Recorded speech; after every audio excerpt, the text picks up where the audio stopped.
Il y a quelques années, alors que j'étais sur mon lieu de travail, un homme est venu dans le but de faire une transaction financière avec nous. Et à travers de l'échange avec lui et son ami, j'ai appris qu'il avait obtenu son argent d'une manière illicite.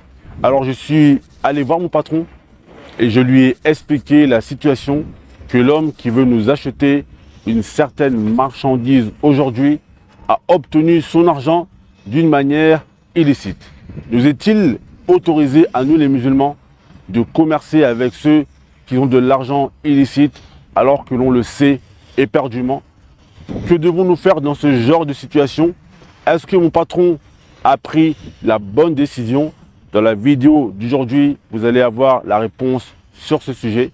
Yallah, hala bina. Bismillahi walhamdulillah wa sallallahu wa sallim ala sayyidina Muhammad wa ala alihi wa sahbihi wa man wala thumma ba'd.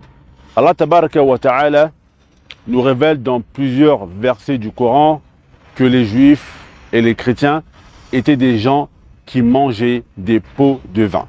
Et Allah tabaraka wa ta'ala nous a également révélé que les juifs et les chrétiens étaient des gens qui commerçaient avec de l'intérêt. Et pour nous les croyants, les musulmans, il n'est pas autorisé de commercer avec l'intérêt. Malgré cela, le messager d'Allah sallallahu alayhi wa sallam avait des transactions financières avec les juifs et les chrétiens. Ce qui en fait que les savants nous disent que lorsque une personne peut faire du commerce avec du haram, mais si tu ne sais pas, ilm al-yaqin, avec certitude que l'argent avec lequel il vient te payer est de l'argent haram, tu as le droit de faire du commerce avec lui. Mais à partir du moment où tu sais que cette personne vient te payer avec de l'argent qui est haram et que tu en as la certitude, comme l'homme qui est venu dans mon commerce afin de m'acheter des marchandises et il avait de l'argent illicite, à partir de ce moment-là, tu n'as pas le droit de prendre cet argent. Car Allah tabaraka wa ta'ala nous dit ta'awanu 'ala al-birri wa taqwa wa la ta'awanu 'ala al-ithmi wal 'udwan.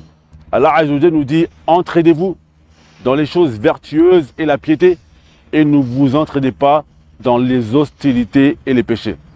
Et ce qui fait que beaucoup d'entre nous, malheureusement, ont fait des transactions financières avec des personnes, on sait éperdument que leur argent est haram. Et c'est le cas de mon patron, malheureusement, à l'époque. Lorsque je lui avais dit cela, il m'avait dit ce n'est pas notre problème, on ne regarde pas la provenance de l'argent. Alors c'est vrai qu'il ne faut pas faire une fixation, il ne faut pas avoir des doutes sur chaque personne. Tant que l'on n'a pas de certitude, on a le droit de prendre l'argent. Mais à partir du moment où on a une certitude, on sait que cette personne a obtenu son argent en volant, en escroquant les gens et ainsi de suite, on n'a pas le droit de faire du commerce avec ce genre de personnes. Imaginez-vous moi, qui suis une personne qui essaye de prodiguer des bonnes paroles, les gens me voient faire du commerce avec des personnes qui mangent de l'intérêt ou avec des personnes qui vendent de la drogue ou qui escroquent des tierces personnes. Est-ce que cela donne une bonne image de la religion lorsque je vais faire cela? Est-ce que ces personnes qui vendent de la drogue ou qui font des choses haram vont-ils arrêter s'ils font du commerce avec une personne qui est censée représenter la religion? Donc à partir du moment où tu as la certitude que la personne qui fait du commerce avec toi l'a obtenu d'une manière qui est illicite, tu n'as pas le droit de faire de transactions financières avec lui car ce serait l'aider dans les choses haram. Ensuite, nous est-il autorisé de vendre des choses illicites à des personnes qui vont l'utiliser de manière illicite? Par exemple, m'est-il autorisé de vendre une mini-jupe à une femme qui pourrait la mettre dehors? Ou m'est-il autorisé de vendre du parfum à une femme qui pourrait également mettre ce parfum dehors alors qu'on sait éperdument que cela est interdit par la religion? La réponse des savants à cela, mes frères et sœurs, c'est qu'à partir du moment où tu as un doute et que tu ne sais pas, tu as le droit de vendre. Car ce n'est pas de ton ressort de chercher qui va faire telle ou telle chose. Si le produit que tu vends est licite, tu as le droit de vendre tant que tu as un doute.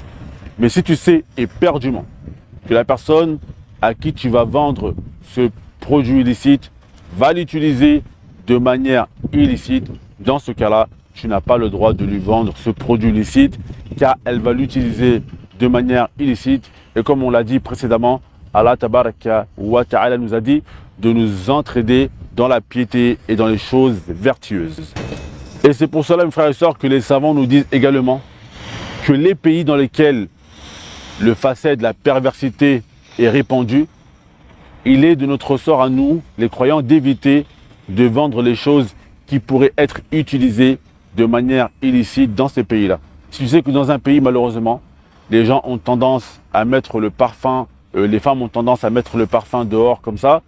Il est mieux d'éviter de commercer avec ces produits-là, car malheureusement, tu pourrais être une cause que la perversité va se répandre dans le pays. Et en écoutant cela, mes frères et sœurs, ce que nous voyons, c'est que nous sommes dans une époque qui est très difficile. Et le prophète sallallahu alayhi wa sallam nous a mis en garde contre cette époque. Il nous a dit sallallahu alayhi wa sallam qu'il viendra un temps où celui qui voudra tenir à sa religion est équivalent à celui qui tiendra une braise dans sa main. Car le messager d'Allah sallallahu alayhi wa sallam nous a informé qu'au jour du jugement dernier, les pieds du fils d'Adam ne cesseront de trembler tant qu'il sera questionné sur des choses, comment il les a obtenues et dans quoi il les a dépensées. Et parmi ces choses, mes frères et sœurs, il y a l'argent. C'est pour cela qu'il faut que l'on fasse attention de quelle manière on obtient cet argent et de quelle manière également on le dépense. On demande à Allah Azza wa Jal de nous faciliter à être des gens qui le craignent et qui dépensent leur argent et qui l'obtiennent de bonne manière. Innahu waliyu dhalika wal qadiru alayhi walhamdulillahi rabbil alamin.